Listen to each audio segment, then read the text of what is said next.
Right, so BWV 1068, this is a great piece in E major. Now, the most complicated opening part is connecting it, right?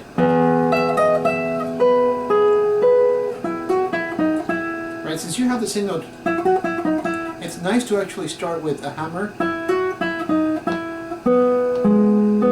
and then you have to shift, right?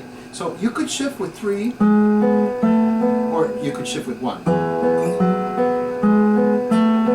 I prefer 3 because it's on a stronger part of the beat.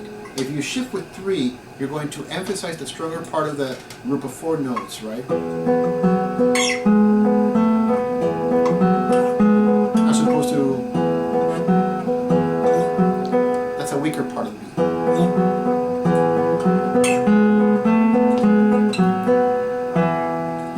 As you do this, I like doing a pull off from 2 to 1, right? And then open gives it different rings, which is very nice, right? And then again.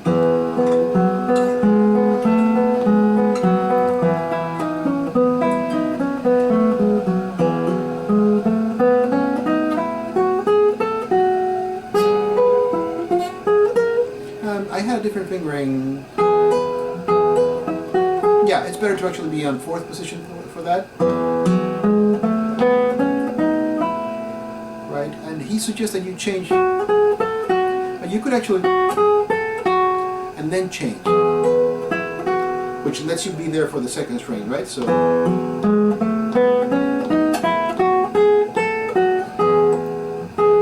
and since it's a downbeat, it actually makes sense to shift on a downbeat, stronger part. You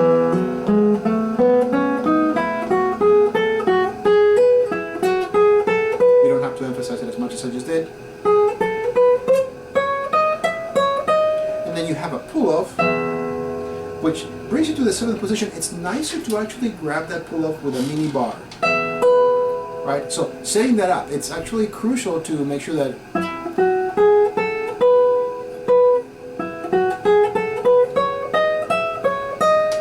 as you're with 3 here, you're going to set up your bar so you can be there on time, right?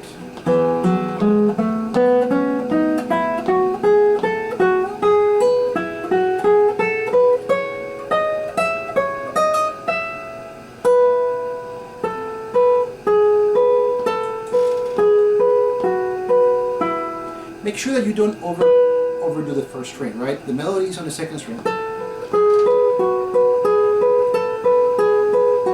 This is another crucial bit of information. Bring 2 to the 3rd string to grab this E, right? So you can be a little bit closer to the 12th fret over here.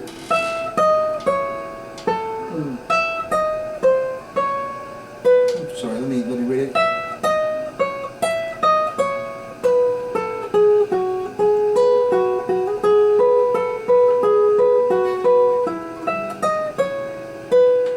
Right? As you grab that B here with the 3rd finger, you're going to slide up, bring it back on. Right? So that whole business.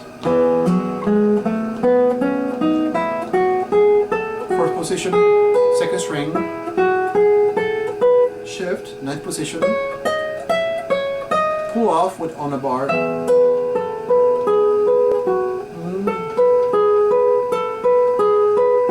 2, up, down,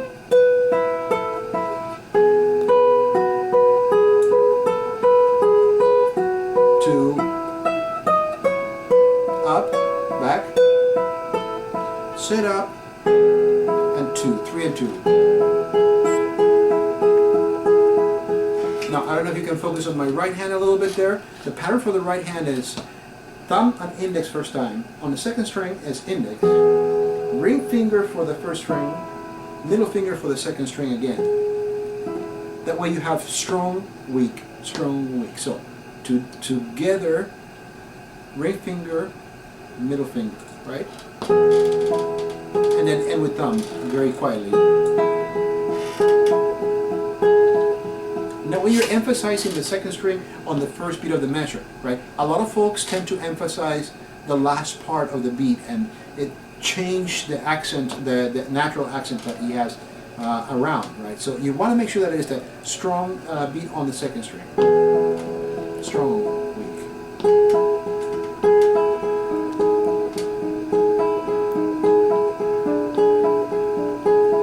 Split.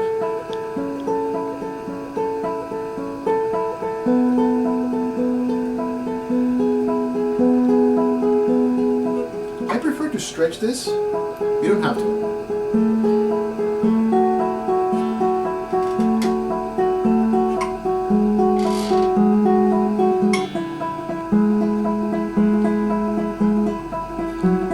Switch to 4.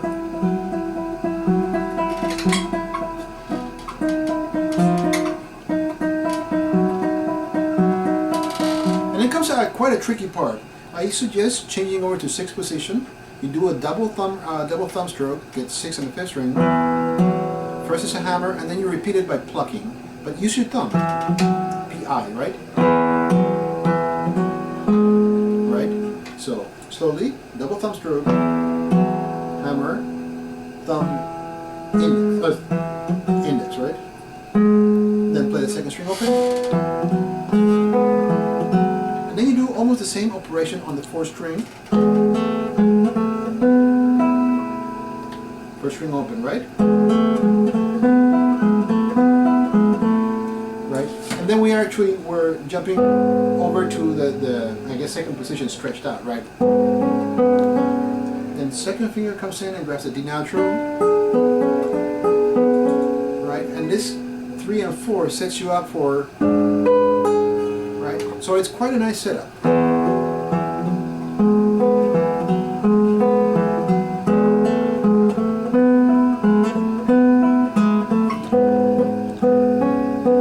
I have to prepare that a little bit better, right?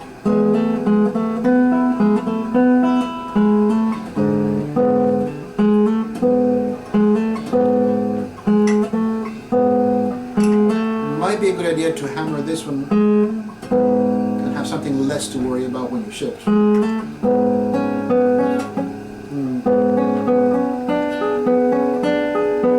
Then you stretch out. Open 1st string, gets you to 1st position. Pull off. Now check this out. 5th fret, pinky, pull off on a half step over to the 4th fret. 2, 3, so that you can land here.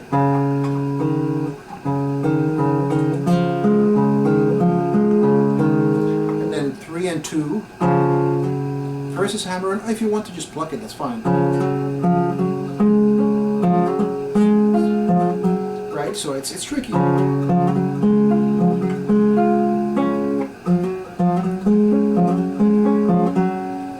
You're actually going to get yourself over to, that's not the fingering that I just came up with, give me a second, you did this.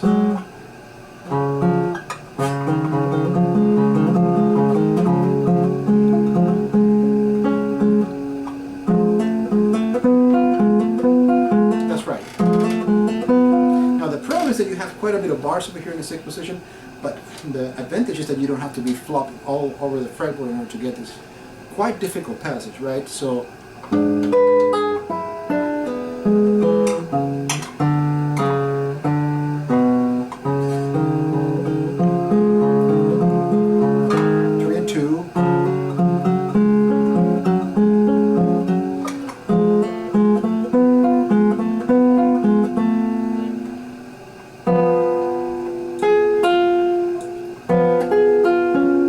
it's nice to stay here, mini bar, so that you grab both 2nd and 3rd string on the bar.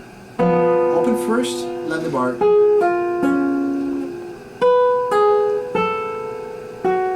Right? 2 comes around for a C sharp. And then you're on the 2nd position, right?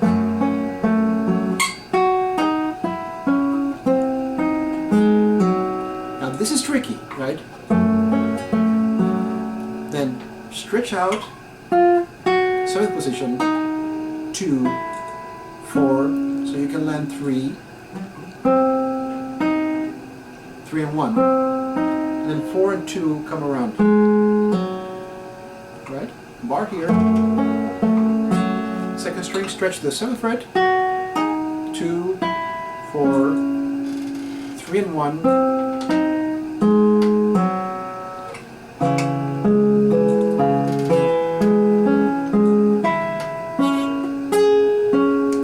to switch over here. You could play this C sharp here, but then you would have to just very quickly get yourself over here, right?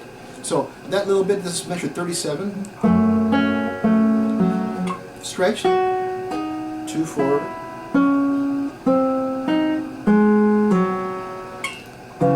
Change position to 1st position.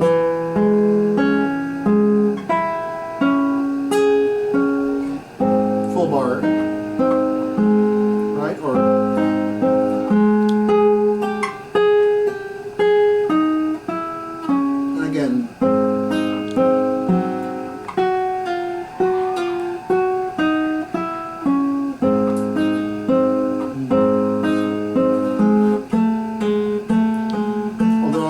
Here.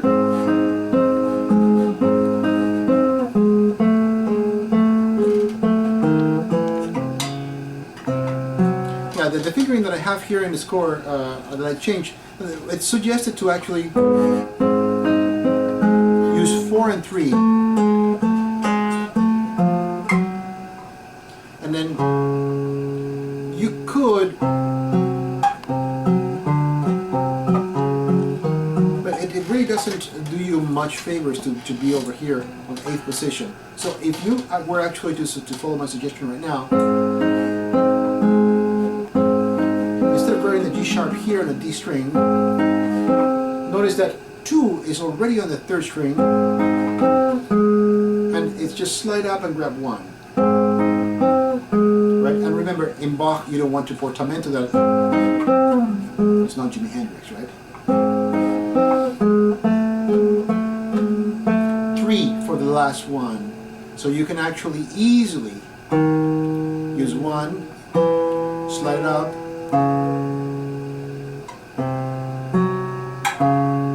or which is more advisable.